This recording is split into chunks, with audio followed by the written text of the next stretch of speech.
Imagine waking up tomorrow morning hearing voices. Voices whispering secrets to you, really important things, maybe warnings, or maybe prophecies. Or just sheer chaos at 3 a.m. while everyone else is fast asleep. Now imagine this was happening to you in ancient Egypt 3,000 years ago. You do not have a diagnosis. There are no medications. You do not have a therapist named Dr. Keller charging $120 to nod slowly and ask, "How does that make you feel?"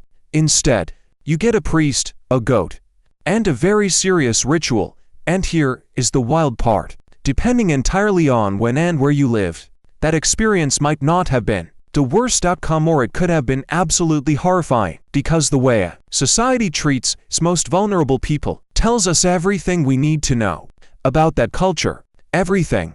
Let us start with prehistoric humans, because we actually have concrete proof of how they handled mental illness, and it is immediately mind-blowing. Scientists have uncovered human skulls, thousands of years old, with clean holes. Them. Not from battles or animal attacks. Clean, intentionally carved holes. Some of these ancient skulls show signs of bone healing around the edges, meaning the patient actually survived the surgery. They lived with a hole in their head, put there on purpose. This process is called trepanation, and it is just as wild as it sounds. The leading theory? They were letting the demons out, literally drilling a doorway for the evil spirit inside someone's head. That headache? Blame a demon. Hearing phantom voices? Demon. Acting erratic and weird? Demon. Obviously, demon. Just drill a hole, done. Next patient. Now here is the kicker that really messes with your head when it. Trepanation actually survived for thousands of years across entirely unconnected civilizations. Ancient Peru, ancient Greece, and medieval Europe, sub-Saharan Africa. Totally separate cultures, with zero contact between them, yet all independently arrived at the conclusion that the cure for mental illness was drilling a hole in someone's skull. That either says something pretty profound about our shared human intuition, or it says something deeply alarming about our collective problem solving. Honestly, probably both. Now, let us visit ancient Mesopotamia, because this is where things get incredibly interesting and fast. In ancient Babylon and Assyria, mental illness was never a medical problem. It was a spiritual bookkeeping issue. If you were suffering mentally, it meant the gods were furious with you. Specifically, it meant you had crossed some divine law, broken a sacred promise, or deeply offended a deity, and now you had to pay. They called this the hand of a god concept. Your madness was literally the hand of a specific god pressing on you. Honestly, if you have ever had a panic attack, that phrase feeling like something was pushing down on you does hit pretty close to home. Now, not defending the theology, just pointing out the metaphor holds up. The Curenter priests called Ashapu, who were basically ancient, forensic, spiritual investigators. Why were you sick? Figuring out which god you pissed off and how badly. They would study your symptoms, your dreams, your behavior, checking them against massive clay tablet databases of cosmic crimes and their matching penalties. Then prescribe a ritual, cleansing. But wait, before we laugh too hard, realize these priests were genuinely trying to help. They were not monsters. They used the best logical framework available to them back then, and their diagnosis tablets, incredibly detailed. They recorded symptoms we now identify as schizophrenia or epilepsy, even depression and mania. They observed patients closely and systematically. They just got the actual cause completely wrong, which, honestly, in medicine, is a totally normal phase to pass through. How did Egypt handle mental health? Well, things take a highly interesting turn. Interesting because I just found out those ancient Egyptians were actually way more progressive about mental wellness than a huge chunk of our modern world. Their medical texts, like the famous Aber's papyrus from around 1550 BC, described mental and emotional struggles as issues of the heart and womb, which anatomically missed by a mile, but crucially, they treated these as medical issues rather than purely spiritual problems. Egyptian doctors would prescribe natural herbal remedies, healthy lifestyle changes, rest, and socializing. They even had patients getting they went to temples, not just to pray, but for what we would call environmental therapy. peaceful gardens, soothing music, activities designed to calm an anxious mind. Think of an ancient Egyptian temple, dedicated entirely to the healing god Imhotep. There, mentally distressed people would come, sleep in the sacred space, and receive dream readings that were meant to guide their recovery. This is incubation therapy. Imagine being prescribed healing dreams in a quiet garden setting. That is honestly way more chill than most of our modern psychiatric hospitals. I am just saying, Egypt also had this idea that some mental issues came from the heart being way too full or empty. Almost early versions of what we understand as mood disorders. Not quite right, but in the right neighborhood, pointing at the correct building, but wrong floor. Now we cross the Mediterranean, and we need to talk about ancient Greece, because that is exactly where things get highly fascinating, and also quite terrifying in that specific ancient Greek way where everything is incredibly smart, but still involves suffering. The Greeks had two competing frameworks for mental illness, and they were at war with each other for centuries. Idea number one, the divine explanation. Sickness was sent by the gods, specifically as a punishment or a form of holy communication. Some Greeks actually considered this to be a massive privilege. Madness sent by gods could mean the gods were speaking through you. Oracles were seen as mentally unique by definition. Back then, what we now call different mindstates were seen as prophetic gifts. Plato himself described four types of divine madness: prophetic and ritual, poetic and neurotic, all of which were seen as superior mental states to regular, everyday logic. To Plato, a totally sane, fully rational human might actually be spiritually blind. The mad saw truths completely locked away from the average person. Quite a bold perspective for someone who helped shape Western logical thought. But hey, you do you. Plato. Now for option to the medical side. Hippocrates, the famous oath doctor, completely shut down the spiritual excuse for mental illness in his text on the sacred disease, which actually focused on epilepsy but carried heavy lessons for all conditions. Hippocrates argued that mental struggles were actually issues of the brain caused by physical imbalances, specifically a mismatch of four humors, namely blood, phlegm, yellow bile, and black bile. This is where we get melancholy from the Greek melos, meaning black, and chol, meaning bile. Depression was literally known as black bile disease. Why? Because they believed you had too much. Correct? Nope, not at all. Yet, the idea that mental struggle comes from biology, rather than some ghostly curse, was so incredibly ahead of its time. Most of the Western world just wouldn't consistently buy into that idea. Again, for basically another 2,000 years, Hippocrates was basically sprinting ahead, turning around, shouting out, come on, it is this way. And the rest of the world said, thanks, we will catch up in the 19th century. Rome basically inherited those Greek ideas, with some brand new additions and major setbacks, which was classic Roman style back then, in just about everything. Take Greece, keep some of it, and ruin the rest.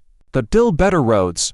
Roman doctors like Galen kept practicing this ancient bodily tradition, recommending treatments like warm baths, massage, exercise, dietary changes, and conversation. Yes, actual conversation, talking through troubles with a physician. Galen believed that the personal stories patients told about their struggles were medically critical, not quite psychotherapy.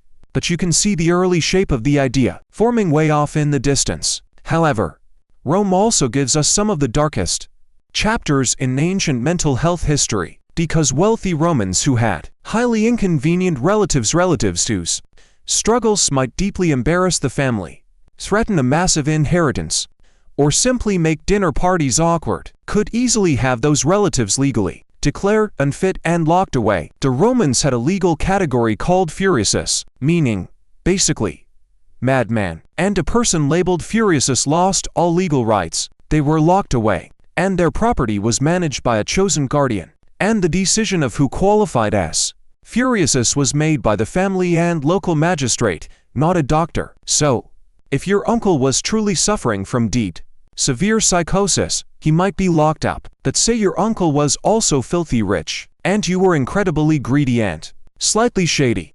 Well, furiosus was a flexible term when there is a massive inheritance on the line. Next, we step into the Middle Ages. And here is where we tackle that huge myth that medieval folks were always awful to the suffering, chalking it all up to religious panic and superstition all the way down.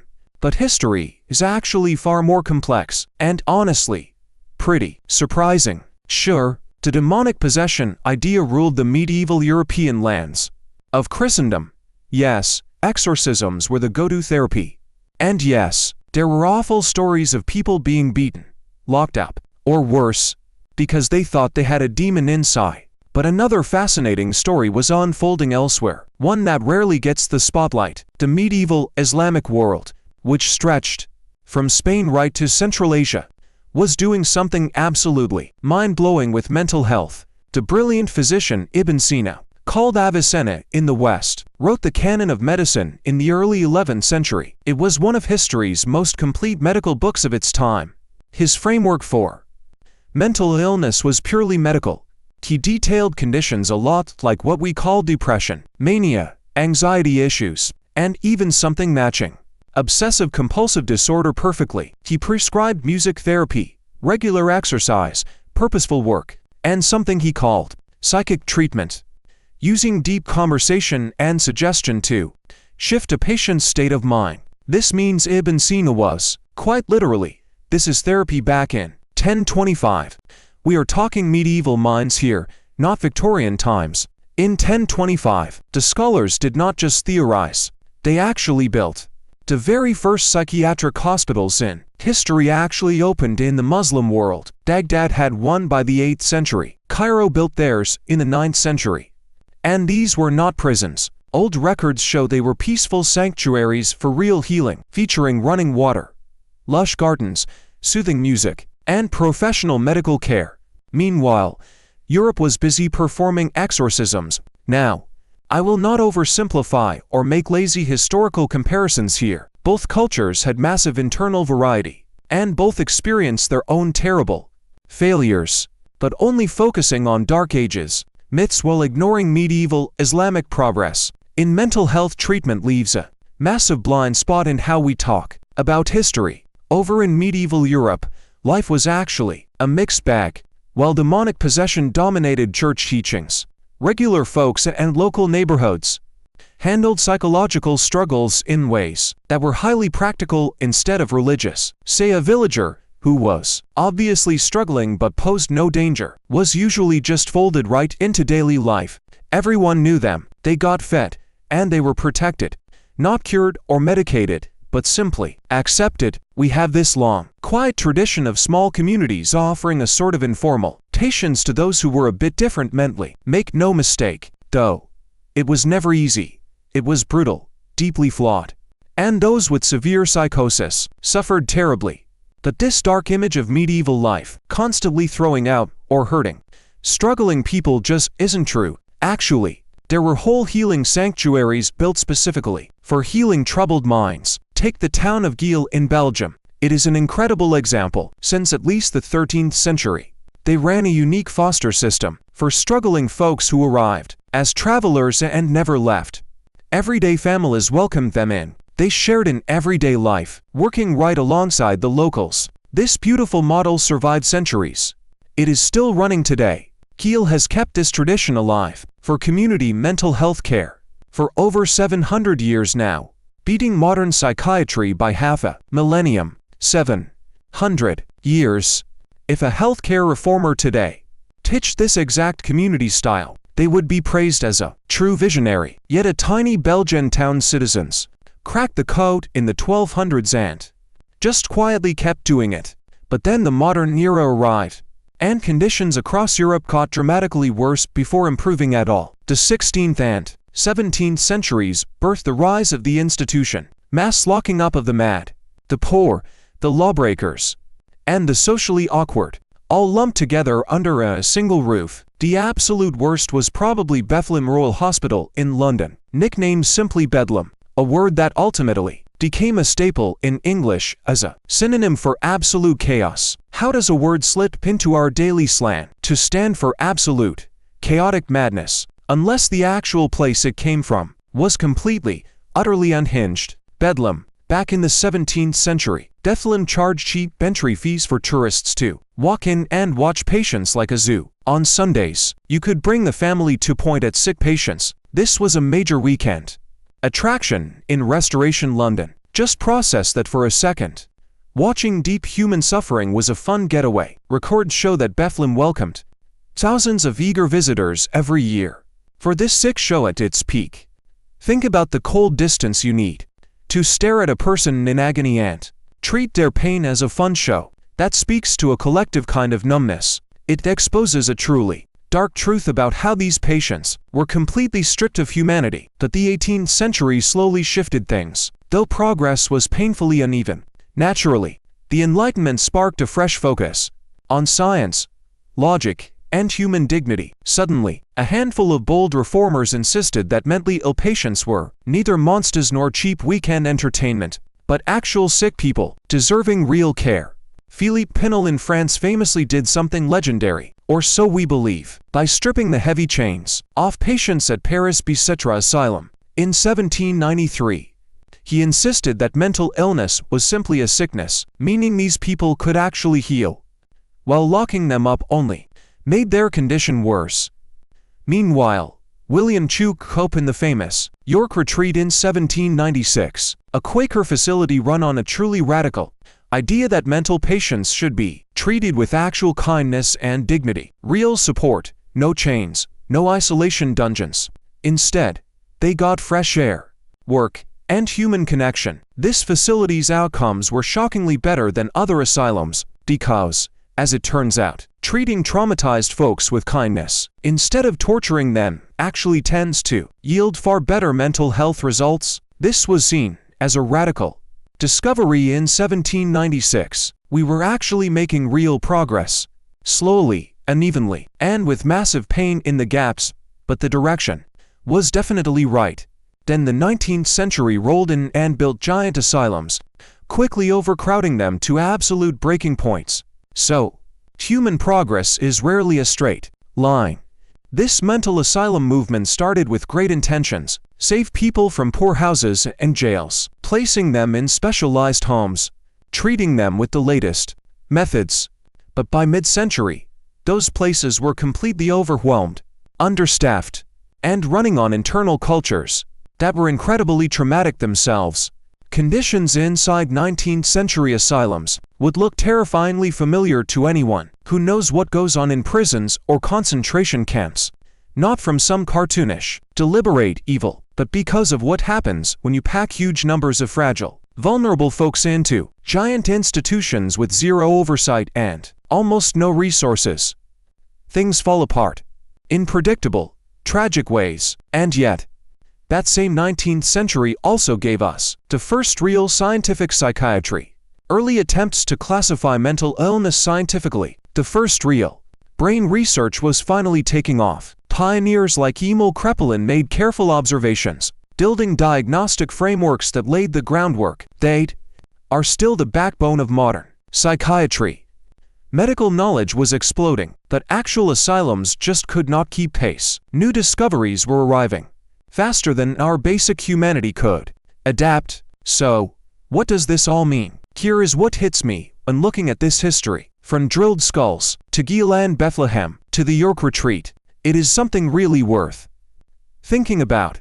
The most caring responses to mental distress across history almost never came from the elite, advanced societies. No, they came from villages that simply had to embrace their vulnerable neighbors, from bold reformers who brought simple, genuine empathy to rigid systems, or from traditions like Giel, operating on the wild idea that suffering folks are still humans who can still contribute and belong. Those fancy solutions, the complex theories, the massive systems, and scientific methods were sometimes genius but other times disastrous. Smart minds and expertise are not enough. True humanity is not handed out along with degrees. Old Babylon got the science wrong, but still tried to help. Rome understood the biology halfway, and they designed legal codes that could be weaponized. Medieval Europeans persecuted, but they also founded Giel. The Enlightenment brought human dignity, but it also produced overcrowded asylums. Every era believed it was the one that finally got it. Their ancestors were viewed as primitive, superstitious, and cruel. We know better now, right? And we honestly do know more. In deeply important ways, we have therapies that work. We have scientific models that hold weight. We have real legal safeguards. We share a global conversation on mental wellness that would have been completely unthinkable in most of the eras we just covered. Yet, the gap between our knowledge and what we actually do with it is double the gap between scientific theories and the compassion with which we apply it. That divide is not some new modern problem. It has been around since the first doctor unshackled a patient back in 1793, and everyone around him figured he was totally out of his mind. Scientific knowledge has always run ahead. Real empathy has always had to be fought for and proven through actual results. The big question every generation faces, and that we confront right now, is not just what we know about mental illness, but what we believe those individuals truly deserve. That is the question that decides everything. And the answer is never going to be in textbooks or clinical trials. It is discovered in the exact same place we see it in 13th century Gile, in Avicenna's 1025 writings, and William Tuke's 1796 retreat. How do we actually measure compassion? Are you ready to look at someone who is suffering so deeply that it makes you uncomfortable, but you still say, this is a human. They belong here with us. This person is totally worth the effort. That has always been the toughest challenge in history, and honestly, it still is today.